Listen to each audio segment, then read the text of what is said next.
Olá, boa noite. Oi, Priscila. Oi, Silvana, minha parceira. Flávio, Érico, Ricardo Lima. Não ouvi teu áudio, viu, Ricardo? Flávia, bom dia, Pri. Bom dia a todo mundo, pessoal, chegando aqui. Vamos chamar nosso amigo Silvio de Barros. Silvio já entrou aqui. Perguntei para o Silvio se ele sabia entrar numa live. Para um cara de internet falar isso é uma coisa feia. Ele já até me mandou a solicitação aqui. Espera um pouquinho. Deixa eu chamar ele aqui, Silvio de Barros. Vamos lá. Boa noite. E aí, Silvio, Ari, oi, Fê. Oi, Wagner. Silvio de Barros. E aí? Tudo bem? Você tá de lado, cara. Melhor assim, né? Eu tava falando aqui que você, como um cara de tecnologia, eu perguntar se você conhecia entrar numa live no Instagram, Mas você sabe que eu tô de computador, não uma consegui, né? afronta a você. Pelo computador que eu saiba, não dá. Dá pelo iPad e dá pelo celular. E aí, meu amigo, tudo bem? Muito bem. Tudo ótimo, e você? Você tá me ouvindo bem? Me vê bem? Eu te vejo bem e tô te ouvindo bem. Você também tá me vendo bem? Minha conexão, às vezes, ela falha um pouco aqui. Você tá no interior, né? Eu também tô no interior, nós estamos bem no morro. Então, aqui também não é a melhor conexão, mas eu tô tentando melhorar. Silvio, obrigado por você estar aqui. Você é um cara que, de cara, falou para mim, não, vamos fazer. Então, assim, é um prazer, uma alegria. Obrigado pela tua disponibilidade. Você é um cara fora da curva. Eu ia te fazer uma primeira pergunta antes de qualquer coisa. Você já escreveu um livro de tudo que você já fez? Ou começou ou pensou? Não, ainda não. Ainda tem Não? muito para viver, Daniel. A história ainda continua, pô. Tá bom, mas tem que ensinar os outros tudo que você fez, né, cara? Você tem mais 50 anos de vida, mas você podia já ajudar todo mundo, né, a contar um pouquinho. Mas eu queria, antes de começar, a tua biografia é sensacional. Primeiro falar assim, eu conheci o Silvio via Carros, que é o nosso parceiro. Depois estivemos juntos em Nova York, tomamos uns vinhos, aproveitamos o tempo lá em Nova York e foi muito, muito mais interessante conhecer você, tua história e tudo. E vamos ver se aqui hoje a gente consegue falar um pouquinho de tudo aqui que você já fez, né? E vai fazendo, né? Mas a gente só vai contar o que você fez, né? Deixa eu falar aqui. Silvio de Barros, formado em administração de empresas, empreendedor da internet e investidor anjo em negócios de tecnologia no Brasil, Estados Unidos. Depois de trabalhar como executivo nas áreas de marketing, treinamento e vendas da General Motors e nos grupos automotivos de varejo, Marco 23 e Mapping Automotivo. O Mapping conta um pouquinho da história.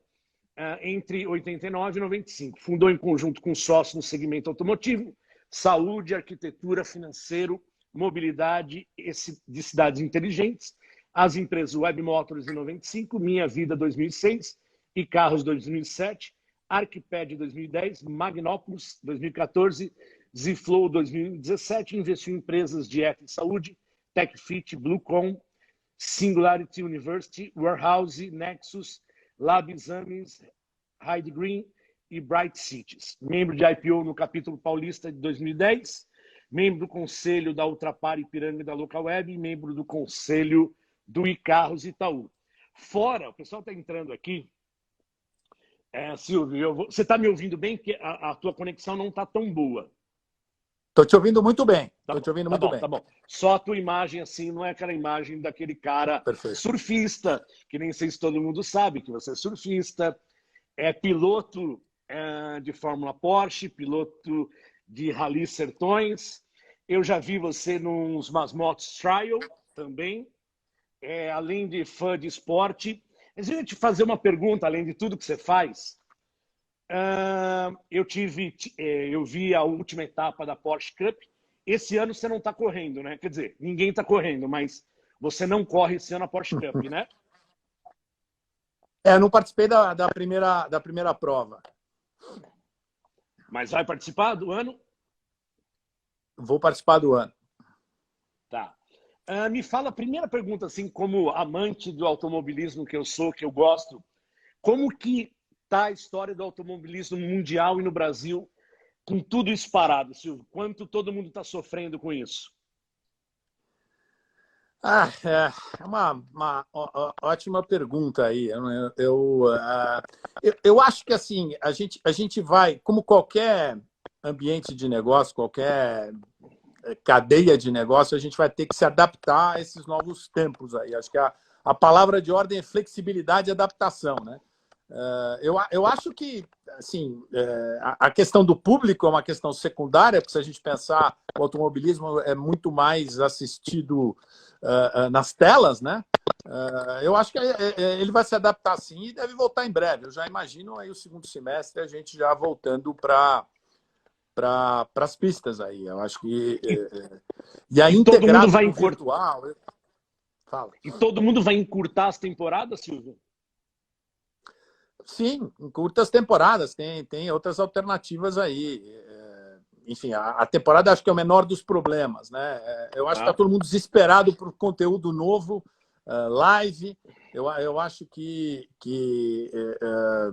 todas as cadeias vão se adaptar, inclusive shows, inclusive os bares, restaurantes, enfim, todo mundo vai se adaptar a uma nova realidade, uma nova forma de conviver, né? Legal. Silvio, conta um pouquinho aqui para a gente. A tua última investida, você tem várias, mas uma das investidas é a Zflow. Explica um pouquinho para o pessoal que está chegando o que é a Zflow.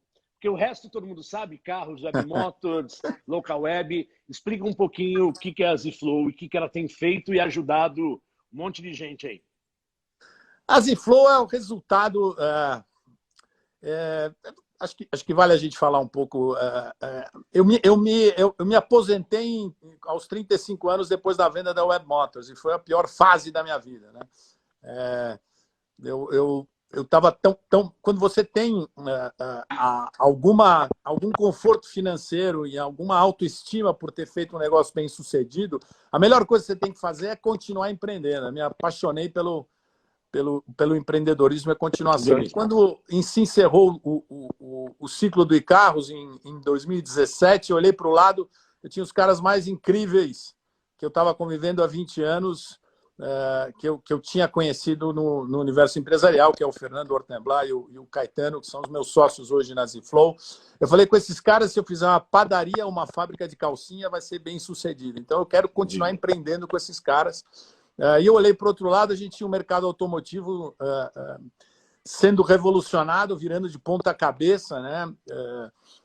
E eu falei, eu quero estar, de alguma forma, envolvido nesse mercado, que eu gosto tanto, que eu amo tanto, e eu quero estar, de alguma forma, envolvido com esses dois caras. Então, para mim, o que a Zflow... E aí a gente investiga, né, há 3 anos como uma desenvolvedora de software, né? Acho que é o melhor jeito de dizer, né? Onde a gente tem hoje 100% da nossa equipe voltada para produto, né? Uma das coisas também que estava me decepcionando do empreendedorismo na internet é ficar agradando aos algoritmos de Google e Facebook. Então, eu falei, eu quero estar para o universo de B2B, eu quero desenvolver coisas numa audiência já existente. Então, hoje a Zflow está na borda de 3 cadeias de negócio. Vamos lá. Uma delas é uma Accenture, então a gente é uma desenvolvedora de software que também faz a consultoria, né? Então tem um pouco de Accenture no que a Zflow faz, né? Tem um pouco de uma Red Ventures, que é uma companhia de publicidade que gera negócios e é parceira de unidades de negócios gerando business para seus parceiros através do digital, né? Através de funis de conversão. E a gente é um pouco de uma Créditas, porque a gente está aí flertando, né? Muito atraído e muito empolgado com a tempestade perfeita do universo de fintech. Né? Então, esse é o jeito de definir aí.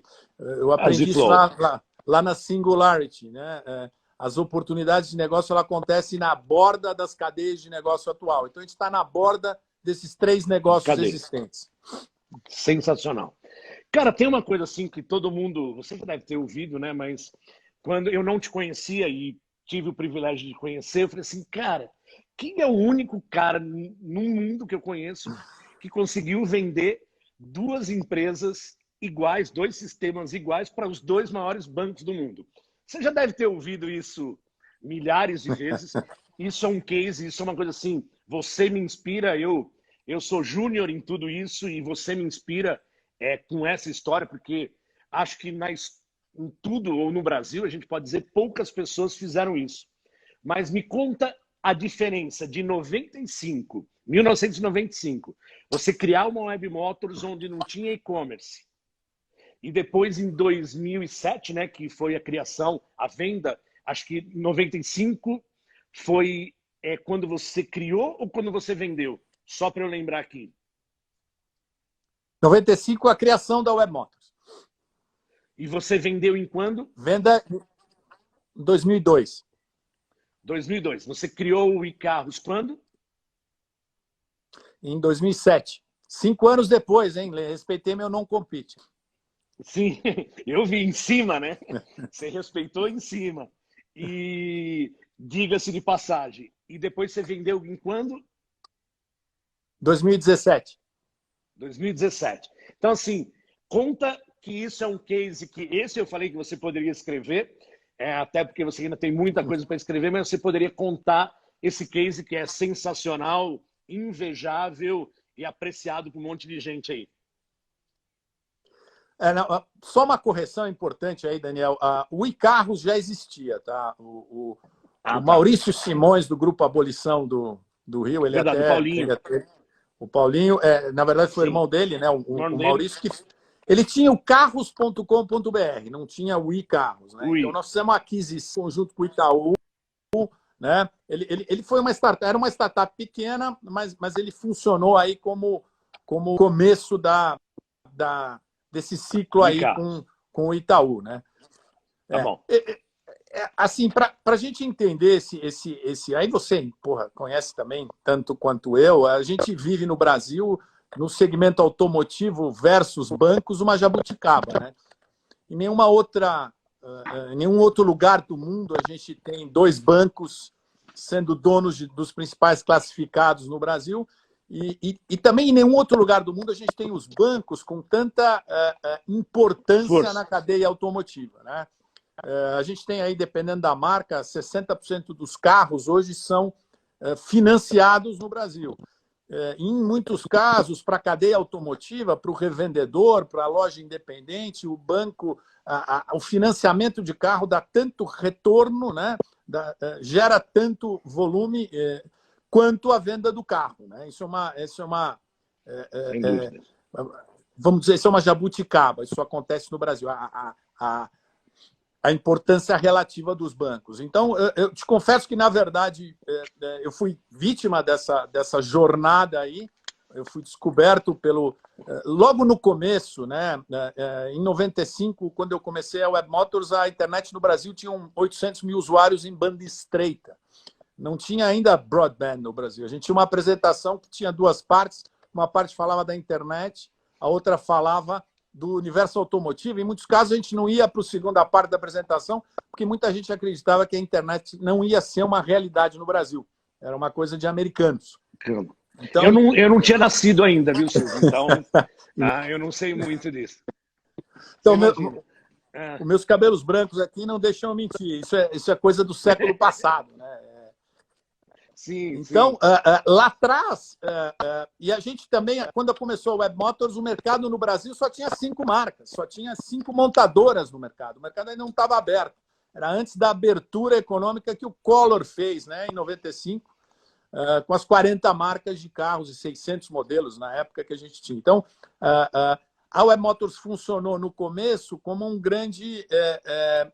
grande plataforma de transparência, né, para o consumidor, do que tinha de oportunidade de carro de um lado e oportunidade de compra, né?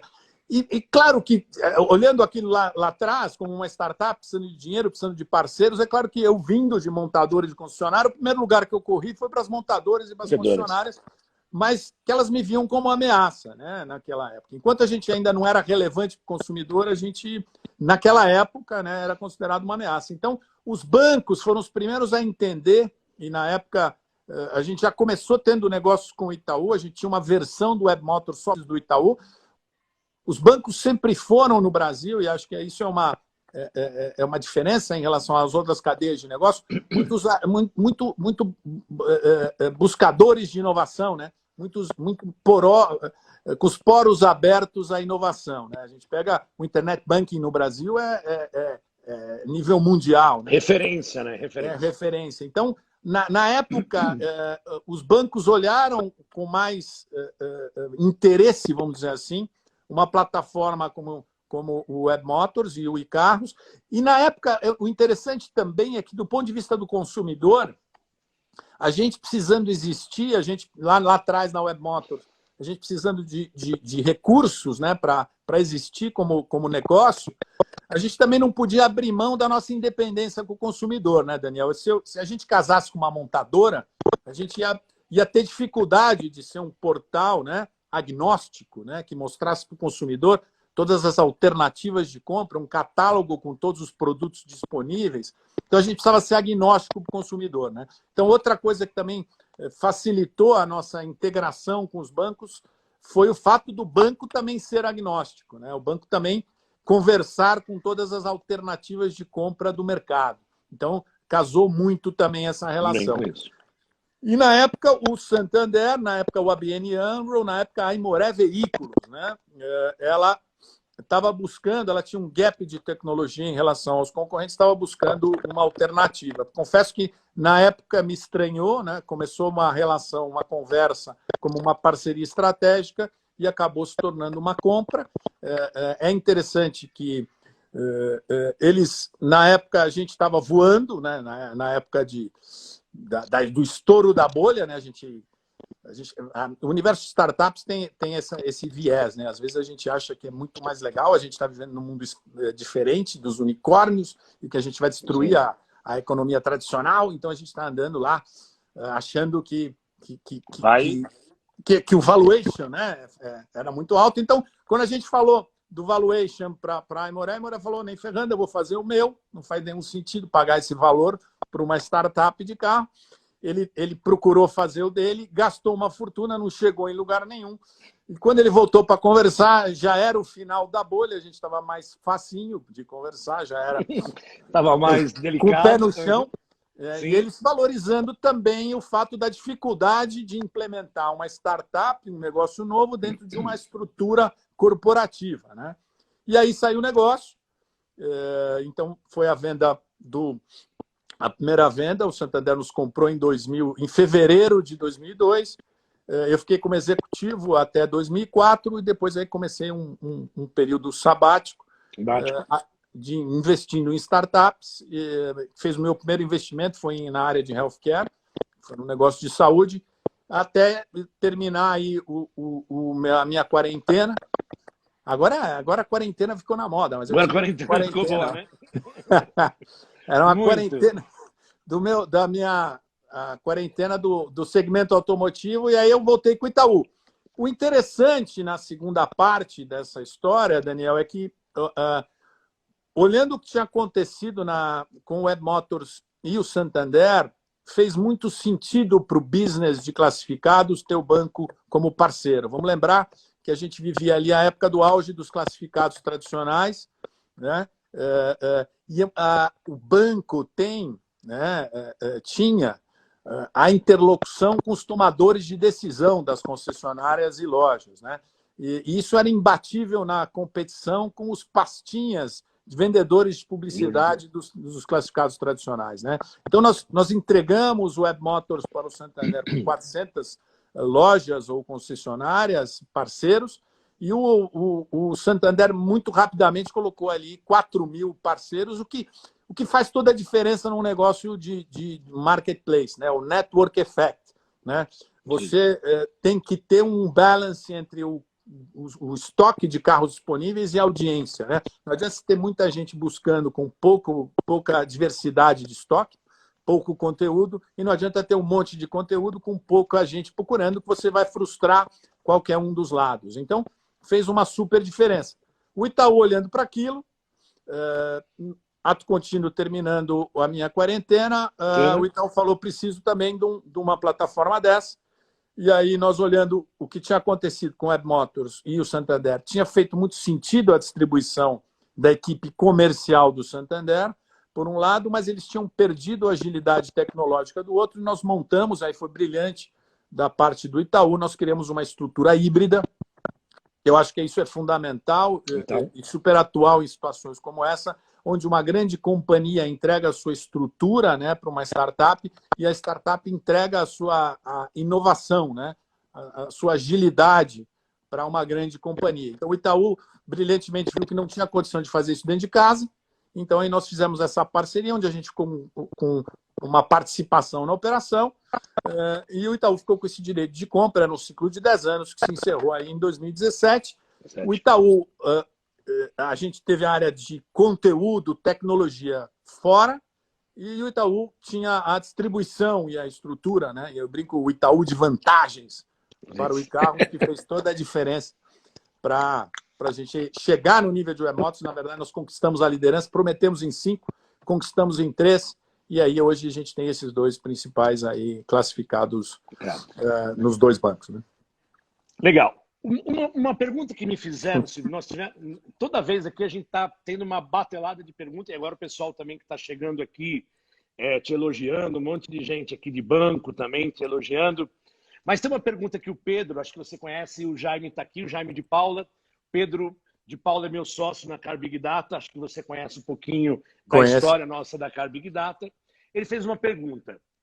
Se você tivesse que ensinar um ponto de atenção de um empreendedor deve ter, e um grande diferencial que atraiu tanto o Santander quanto o Itaú em comprar ambas empresas, é que teriam dinheiro infinito para construir algo semelhante. Qual é o maior ponto de atenção para se vender? Então, eu estou resumindo aqui, uma startup para uma grande empresa. Se você tivesse que dar uma dica, como que é a forma, não nesse tempo, eu acho que nesse tempo nosso de pós-Covid, eu acho que todas as empresas estão sofrendo. Eu recebi, como você deve ter recebido, uma lista do Cubo de um monte de startup que se acabaram, que os próprios funcionários foram colocados à disposição, mas isso é uma pergunta lá na frente. Mas qual o ponto de atenção, se você dissesse assim, o que mais atrai uma empresa grande numa startup, qual é a tua dica e o que você pode dizer sobre isso? Acho que a primeira, hoje como investidor anjo, quando eu recebo ali, eu tenho enfim, um pipeline, esse é o termo de gente que eu converso, que eu recebo, alguns eu acabo investindo, muito empiricamente, nada super estruturado. A primeira coisa o primeiro componente é a paixão, né? A paixão dá uma resiliência que é difícil de explicar, né? A resiliência de uma startup, de um negócio, e aí eu já completo, eu nunca fiz nenhum negócio para vender, apesar de olhar para trás e falar, puxa, você vendeu 2 empresas, você é incrível. Não, eu nunca fiz nenhum negócio para vender. Aconteceu. Aconteceu. E aí, na verdade, foi ao contrário. Eu não queria vender, mas eu acabei me desprendendo e criando um pouco esse fluxo. Mas hoje, olhando para esse flow, a gente brinca lá que é a obra-prima, é tudo que a gente aprendeu até hoje, né? E não estamos olhando para vender. Então, acho que o conceito que a gente faz, né? E que a gente procura no empreendedor, que acho que o empreendedor tem que buscar a paixão de resolver um problema, a paixão de fazer a diferença, a paixão de criar emprego, a paixão de criar um negócio que não existia a partir de uma folha em branco, ela é muito poderosa. Ela te entrega uma resiliência, e eu tive que viver essa resiliência lá em 2001, na crise das Torres Gêmeas, onde você descobre que essa resiliência é simplesmente o fato de você ser o último cara a abandonar o barco se ele estiver afundando. Né? Você vai ficar ali até a última hora, você vai fazer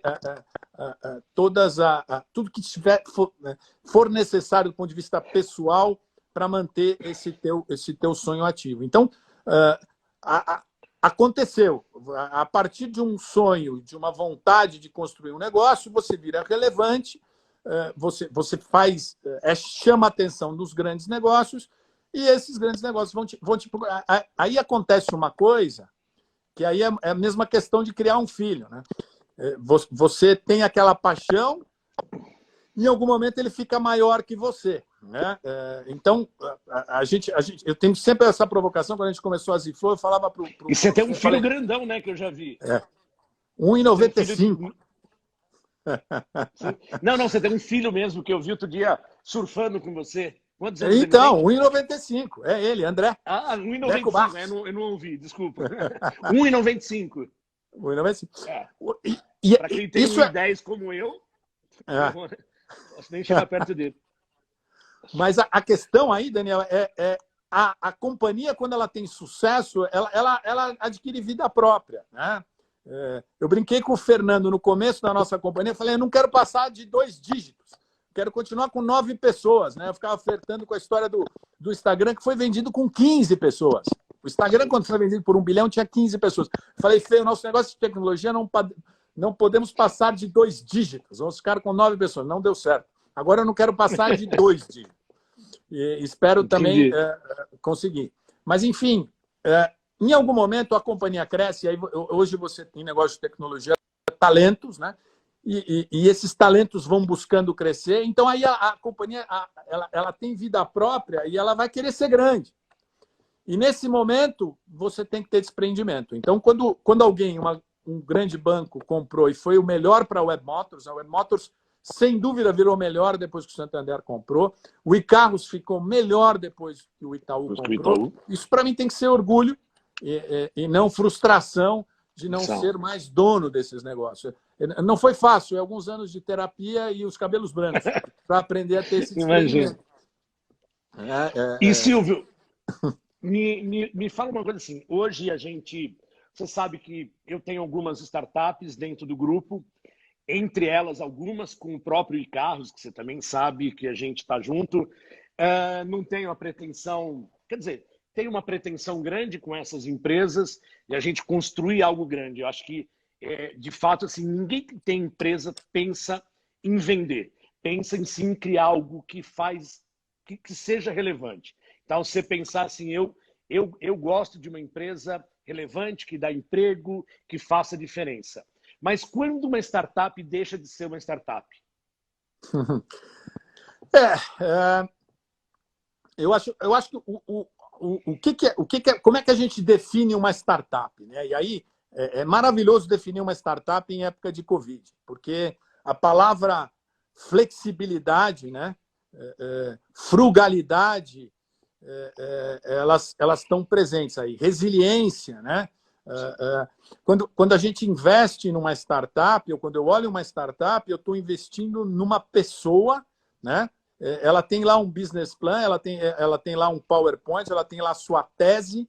Eu estou muito mais de olho na forma como ele vende a tese e na capacidade que ele tem de que, se eventualmente aquela tese que ele está colocando lá não for verdadeira, e em 95% dos casos ela não é, né? É o famoso pivotar durante o processo. Claro. Então, você no negócio de tecnologia, você põe uma plataforma no mundo e, do outro lado, um consumidor, um usuário, vai te dizer para onde você tem que ir. E se você não souber ouvir, você vai ter problemas, né? Então, é muito mais a capacidade de adaptação, né? Você tem um plano e esse plano e a forma como ele vende este plano e a capacidade que esse empreendedor tem de ouvir, né? Não só você como investidor, mas o consumidor que está na outra ponta, um feedback. Hoje, as plataformas digitais te dão um feedback loop imediato. Num dia você sabe se você fez alguma coisa certa ou errada, se aquele botão que você colocou está certo ou errado, se aquele teu serviço que você prestou está certo ou errado. Né? Você tem condição de saber disso em todas as plataformas digitais. Se você não estiver ouvindo, você tem problema. Então, esse, para mim, é um ambiente de startup. No momento em que você achou um caminho, né, e precisa de um pouquinho mais de sustentabilidade e vai escalar, né, a partir de uma unidade de negócio que deu muito certo, aí você precisa de processos, sem dúvida. essas duas coisas, né? Quando a gente fala, puxa, a empresa é engessada para defender a unidade de negócio que ela criou lá atrás. Ela tem que ser engessada. É importante ter essas duas partes.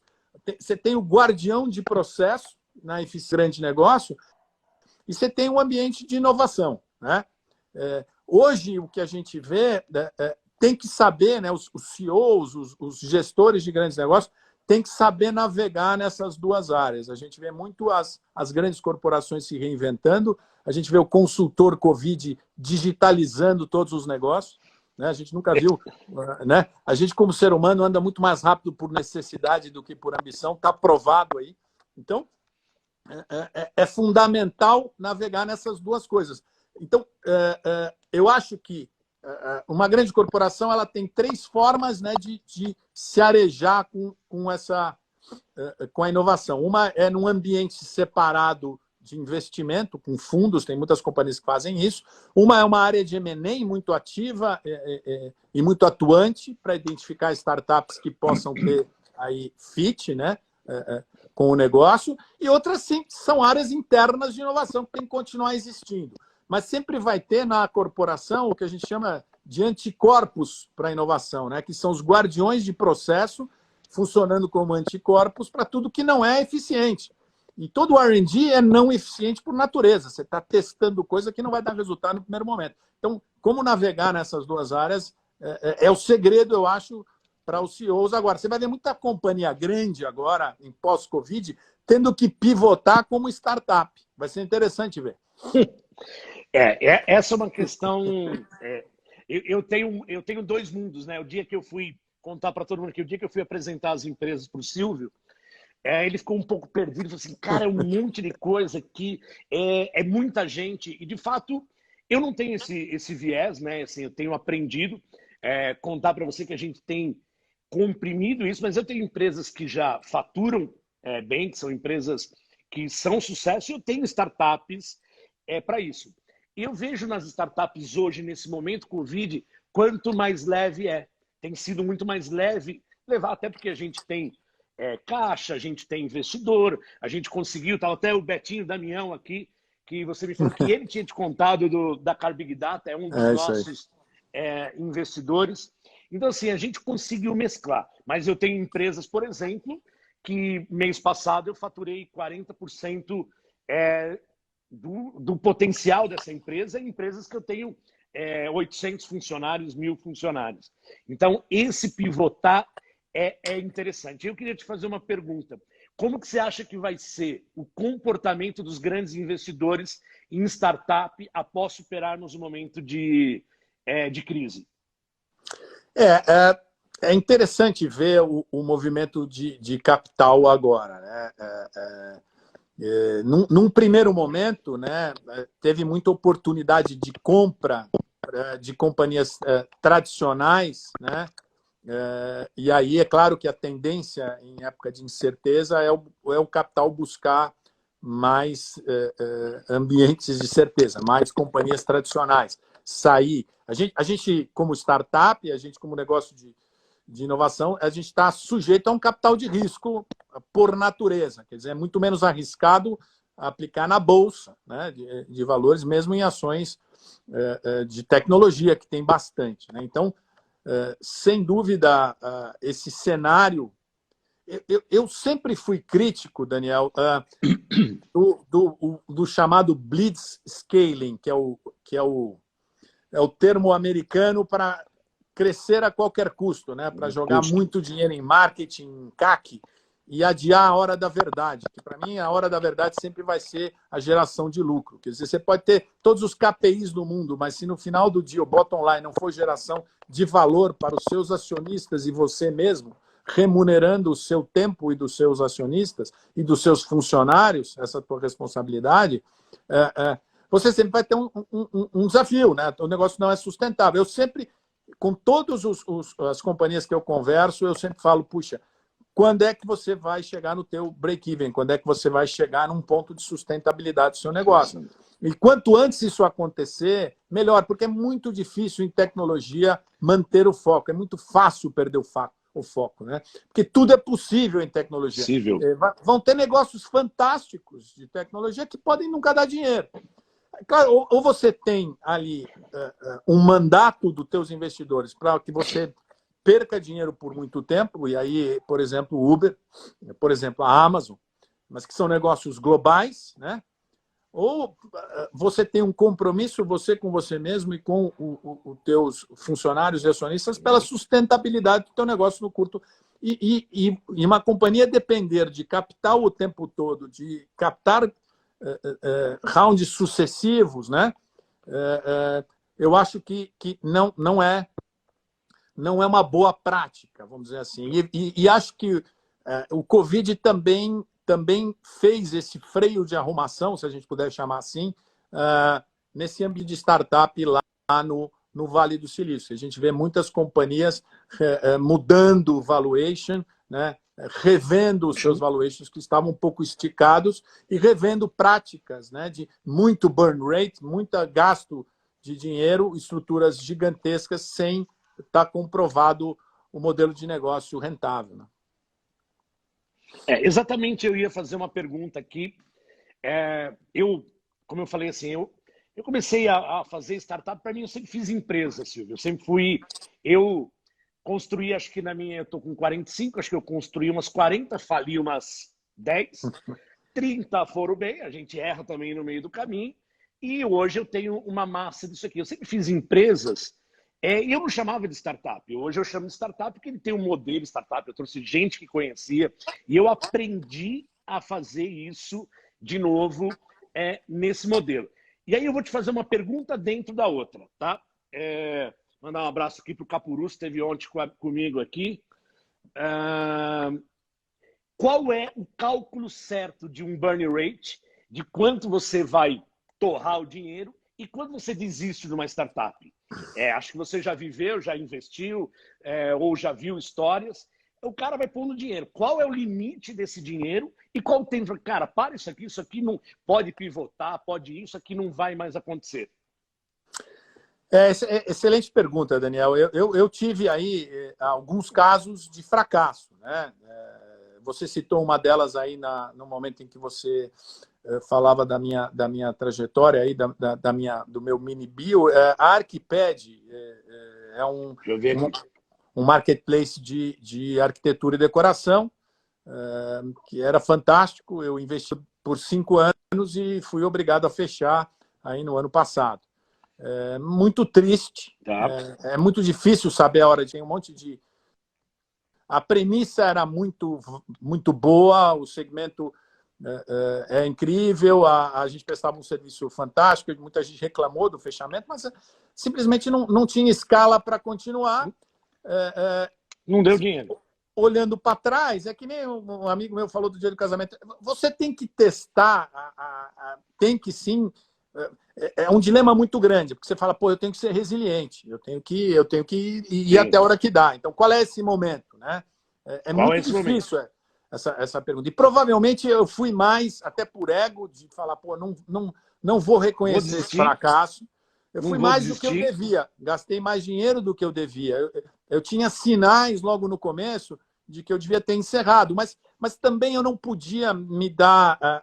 Eu não podia não ter a certeza de que eu fiz tudo o que foi preciso para fazer o negócio acontecer. A gente investiu dinheiro próprio, a gente investiu dinheiro de fundo, a gente fez parceria estratégica, todo o receituário. O segmento era um segmento interessante, era um ambiente que aparentemente eu tinha uma boa experiência por ser marketplace, apesar de ser um outro segmento, mas enfim, não deu certo. Né? Em algum momento você tem que reconhecer e ir para casa. Né? Foi fracasso, sim. E cada caso é um caso. É duro, né? Não é fácil. Não é fácil. É duro você saber quando você para. É duro você saber, será que eu fiz tudo por essa empresa? Será que os heads, as pessoas que conduziam, foram capazes? Cara, essa é uma luta, mas é aquilo que você falou, tem hora que você tem que falar, chega, aqui não sai mais dinheiro para isso, né? Tem um limite, né? Sem dúvida. O Capurusso fez uma pergunta que é interessante. Eu vou tentar agora ler as perguntas do pessoal. Então, vocês vão passando aqui, a gente tem 20 minutos. Eu vou tentar, porque tem um monte de gente mandando pergunta, Silvio. O Capurus pergunta aqui, como ficam os múltiplos e valuation de novos negócios em tecnologia? É interessante ver como o mercado se comportou na pandemia, né? Algumas tendências se aceleraram, né? Um abraço aí para o Capurus, estivemos com ele juntos lá, né, nos Estados Unidos. Sim, sim. Então, negócios digitais, em alguns segmentos, até se valorizaram mais, né? Eu acho que o fiel da balança passa a ser a sustentabilidade, que eu citei há pouco, que a gente tem muito dos negócios. Eu participei, eu assisti uma live agora há pouco, de uma apresentação da McKinsey.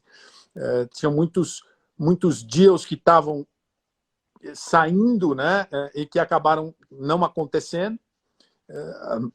A maioria das startups está preferindo fazer follow-on e bridge, né, empréstimos dos próprios acionistas para e atrasar a questão de valuation, mas eu não sei se tem uma grande revisão de valuation das companhias sustentáveis. Então, eu acho que agora há uma separação. Companhias que têm menor burn rate, que já têm indicadores financeiros mais sólidos, né?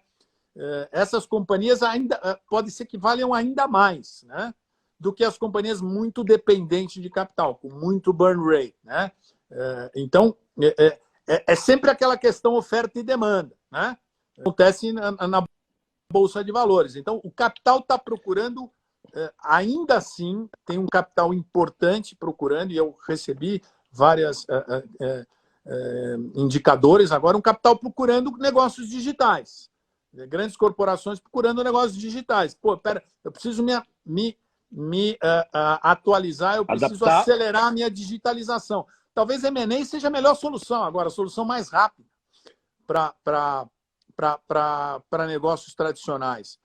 Talvez o consultor Covid, né, que está acelerando a digitalização, das 3 questões que eu posso digitalizar o meu negócio como empresa tradicional, ou eu faço inovação, que vai demorar, ou invisto em startups lá no começo, vai demorar, né?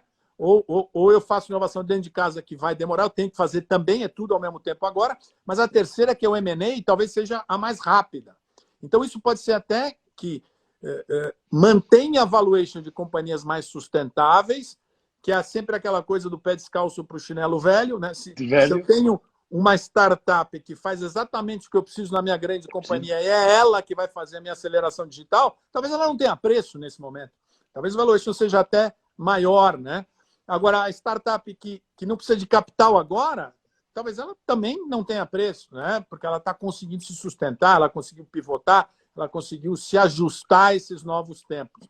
Então, eu acho que há uma separação. Eu acho que, sim, aquelas startups com valuations muito exagerados, que estavam precisando de muito capital a cada 6 meses, essas vão sofrer mais. A gente vê aí, por exemplo, o Airbnb, que fez um round agora de emergência, né, e que está mandando muita gente embora. Com certeza teve que fazer um ajuste de valuation.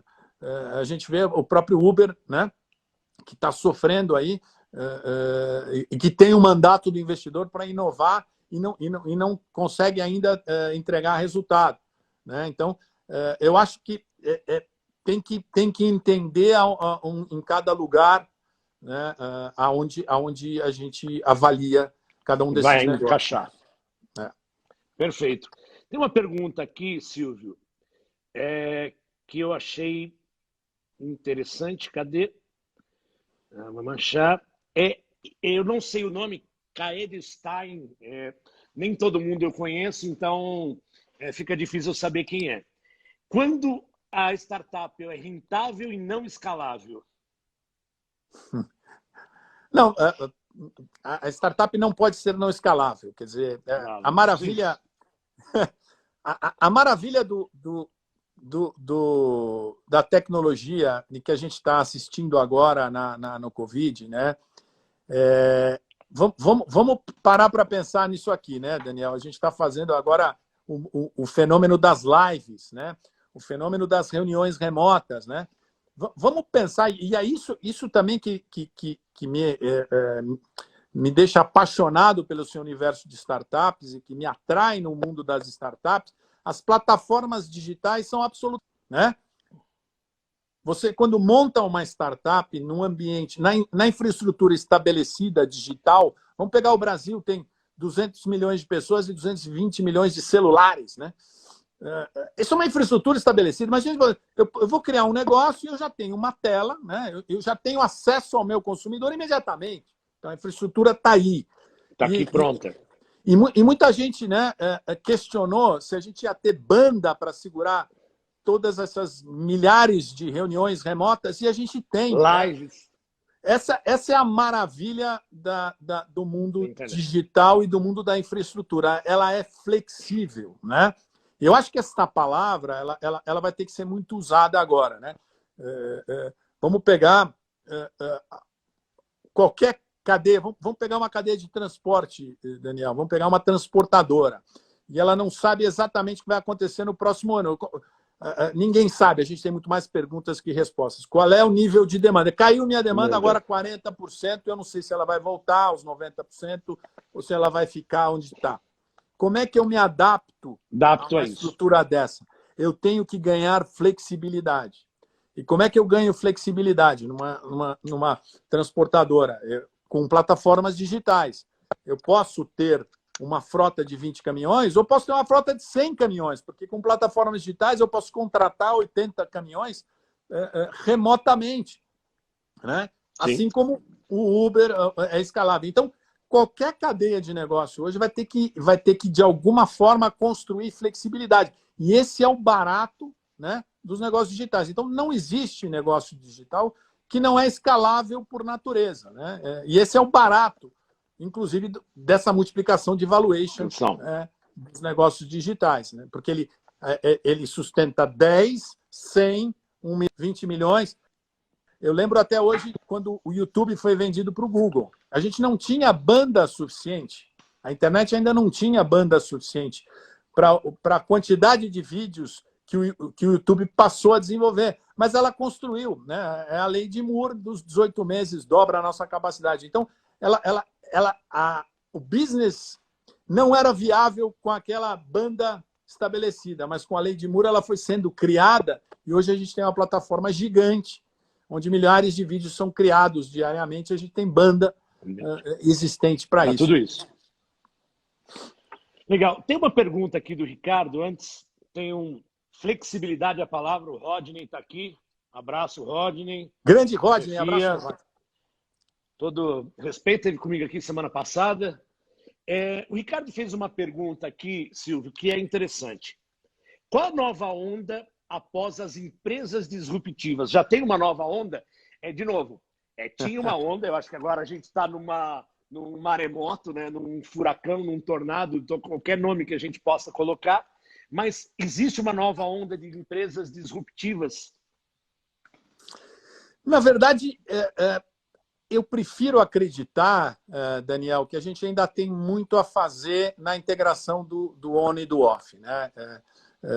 Eu, como um padre, estou desde 95 falando do digital e eu me surpreendo quando ainda a gente precisa conviver um pouco com essa integração do off e do on. Eu acho que os grandes players aí, a gente está exatamente no momento onde a gente não pode mais falar de digital e não digital, né? Acho que a nova onda é o on e o off tão integrado que a gente não sabe mais onde começa um e onde termina o outro.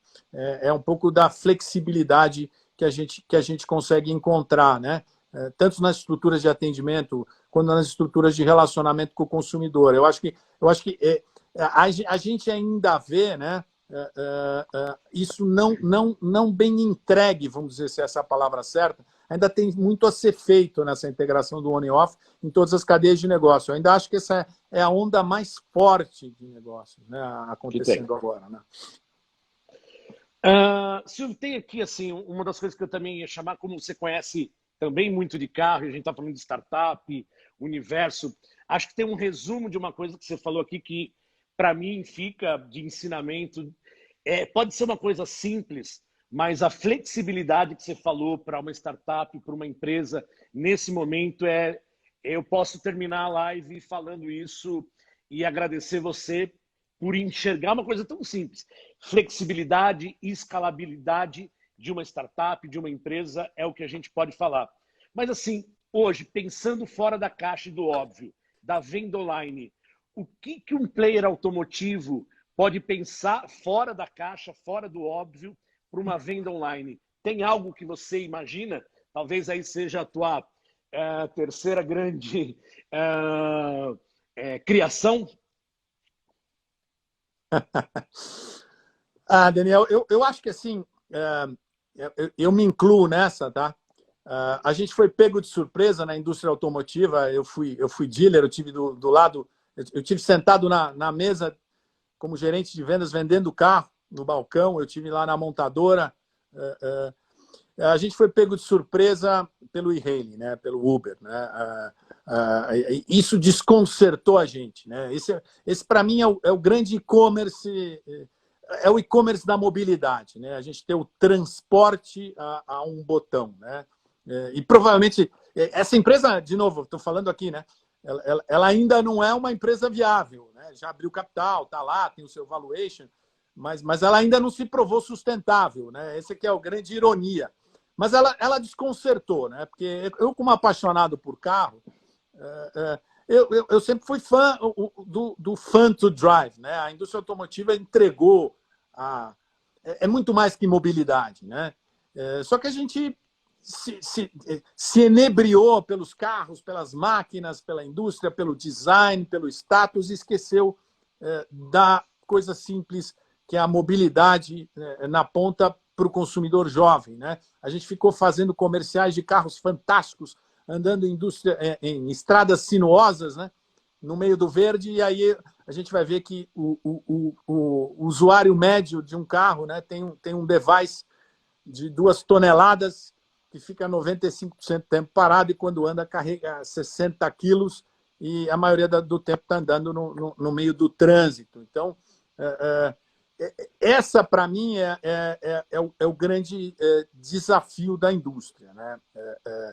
Porque se a gente olhar, o e-commerce aconteceu na mobilidade, e na venda do carro, eu vejo que a gente ainda não tem. Se eu fosse pensar, aonde eu olharia, né? O consumidor tem a um botão o carro. E, by the way, eu vou fazer aqui um breve ponto sobre o Uber, para mim, que é tão incrível. Eu aprendi na Singularity University um termo que eles usavam lá, que o celular estava desaparecendo com algumas coisas. A mais fácil de a gente ver é a máquina fotográfica, né? O celular acabou com a máquina fotográfica. Ele agora faz parte, é uma função do nosso celular. Então, ele desintegrou a máquina fotográfica. Quando eu vejo um jovem olhando com a cabeça baixa, chamando a um botão Uber, entrando num carro e saindo na outra ponta, eu quase que vejo a mesma coisa acontecendo com esse jovem. Ele desintegrou o carro, o celular desintegrou. Ele entrou. O carro, para nós, é uma grande aventura, né, Daniel? A gente entra no carro, precisa saber se tem gasolina, se o pneu está cheio, o óleo. Eu vou entrar, eu tenho que planejar o meu trajeto, né? E aí eu vou brigar com o cara do lado. É um esporte, né? Esse jovem que entrou no carro, ele não lembra qual é a marca do carro, ele não tem ideia se o carro tinha gasolina ou óleo. E no momento. E é interessante que a cultura do carro autônomo já está entre nós. O dia que não tiver motorista, ele não vai nem perceber, né? A cultura chegou antes da tecnologia. Então, isso que está acontecendo, para mim, é uma dor no coração, né? Essa evolução tão disruptiva que já é uma alternativa. Eu vejo, a gente tinha uma indústria que era o 0 ou 1, né, Daniel? Eu tenho carro, eu não tenho. Tudo bem. A gente tinha os meios de transporte tradicionais aí no meio. Mas agora a gente vai para uma coisa muito mais 50 tons de cinza. Eu posso ter um carro ou usar um Uber, eu posso ter um carro alguns dias da semana, ou eu quero ter um carro. Eu quero agora dirigir um carro hoje. Consigo isso a um botão, né? É um pouco do que a gente está vendo das iniciativas de Cars as a Service, das montadoras virando locadoras. Então, eu acho que a gente precisa, quando a gente investiga o e-commerce, olhar essa complexidade que eu acho que a cadeia, a relação com o automóvel vai ter de uma forma mais ampla, né? Se a gente olhar só a compra e venda do carro, a tecnologia já está aí disponível. Você é, inclusive, um grande agente dessa digitalização do mercado agora. Que as soluções que você provê, ela já qualquer um hoje pode o processo de compra do carro e venda do usado e financiamento, ele já tem a jornada digital, né? Já está disponível a tecnologia. Hoje eu vejo que a cultura já está com o cliente. Hoje eu vejo que é muito mais uma questão política de concessionárias e montadoras que não dá para... Tudo bem, a concessionária tem a sua iniciativa digital, maravilha, a montadora tem a sua iniciativa digital, mas ela tem que ser em conjunto. Não dá para cada um fazer a sua. Até no relacionamento consumidor, né? Tá claro, sentar na mesa onde começa, né, o relacionamento da montadora, onde começa o relacionamento da concessionária. Nem é muito claro para todo mundo, né? Os próprios guidelines, né? Se lembrar que uma concessionária é uma franquia, né? Ele tem uma série de guidelines, tamanho de prédio, número de funcionários, estrutura que ele tem que ter. Isso tudo tem que ser revisto se a gente está pensando de verdade, né, em fazer e-commerce. Porque senão, um outsider vai fazer o que o Uber fez, né? Já tem alguns outsiders fazendo, e se a gente olhar para o mercado, valor de mercado de cada uma dessas indústrias, provavelmente o mercado está acreditando que a inovação vai vir de fora nessa indústria, né? Se a gente olhar quanto vale a Tesla hoje, e a Tesla não tem pretensão de ser uma montadora, ela é uma montadora por acaso, né? Incrível a gente ver isso. Então, eu acho que esse é o panorama e o escopo do nosso mundo automotivo versus e-commerce. Sem dúvida, acho que nós vamos viver independente desse momento, nós estamos vivendo um período de mudança no nosso dia a dia automotivo. Eu sempre falo que eu acho que ainda tem muita gente desbancarizada, eu acho que vai ter muita venda de carro ainda. O cara service é o futuro. Eu estava lendo aqui o Celso, que trabalha com a gente, falou: meu filho nem quer dirigir, ele quer pegar o Uber, ele quer pegar o patinete. Então, a mobilidade é uma coisa que me encanta e que acho que todo mundo que está aqui na live sabe disso daqui. Silvio, nós temos 3 minutos aqui para a gente terminar. Primeiro, queria agradecer. Passa rápido demais, dá para a gente ficar aqui horas e horas discutindo isso. Esse é o grande barato da live, de ter gente aqui, entra, sai, faz pergunta, aproveita. Então, assim, obrigado pelo teu tempo, obrigado pela flexibilidade de ter colocado na mente de um monte de gente aqui. A gente tem que ser flexível.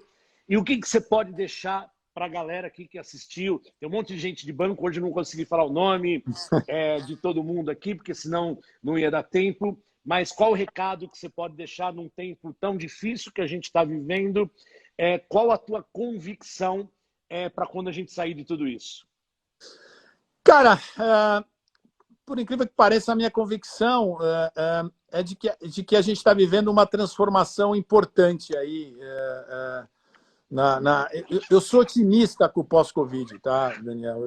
Eu sou bastante otimista. Eu acho que a gente precisava desse tempo de reflexão. Eu estou tendo um quality time com a minha família que eu não esperava que fosse possível, com os meus amigos, com os meus próximos, né, com a minha família, que eu não esperava. Acho que a gente precisava dessa parada aí. É tão legal ver o mundo todo refletindo sobre o mesmo tema, né? Eu tô procurando aí para me nutrir, para me manter saudável, como nunca nessa época, olhar aí com olhos positivos de transformação e olhar confiar na nossa trajetória de civilização, que a gente está indo para o lado certo e que a gente precisava de uma correção de rota, vai. É legal ver isso. Enfim, estou respeitando todas. A gente, na Ziflow, está andando muito melhor no digital, com o home office, né? Estamos sendo muito mais produtivos, né? A gente está olhando como a gente era improdutivo, né, antigamente. Então, eu acho que está acelerando algumas transformações, né? Eu estou achando também maravilhoso ver as pessoas falarem tanto de plataforma digital, que era uma coisa que eu sempre adorei, foi minha paixão, a inovação e o digital. É muito legal tá vendo todo mundo Silvio, indo você para tem esse 10 caminho. segundos. É isso, Daniel. Muito obrigado pelo convite. Foi um Obrigado.